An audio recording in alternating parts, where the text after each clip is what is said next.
गणनायकाय गणदैवताय गणाध्यक्षाय धीमहि गुणशरीराय गुणमण्डिताय गुणेशानाय धीमहि गुणातीताय गुणाधीशाय गुणप्रविष्टाय धीमहि एकदन्ताय वक्रतुण्डाय गौरीतनयाय धीमहि गजेशानाय भालचन्द्राय श्रीगणेशाय धीमहि एकदन्ताय वक्रतुण्डाय गौरीतनयाय धीमहि गजेशानाय भालचन्द्राय श्रीगणेशाय धीमहि गानचतुराय गुरुकुलस्थायिने गुरुविक्रमाय गुह्यव्य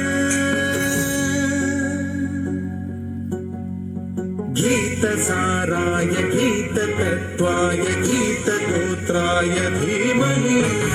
गूढगुल्फाय गन्धमत्ताय गोजयप्रदाय धीमहि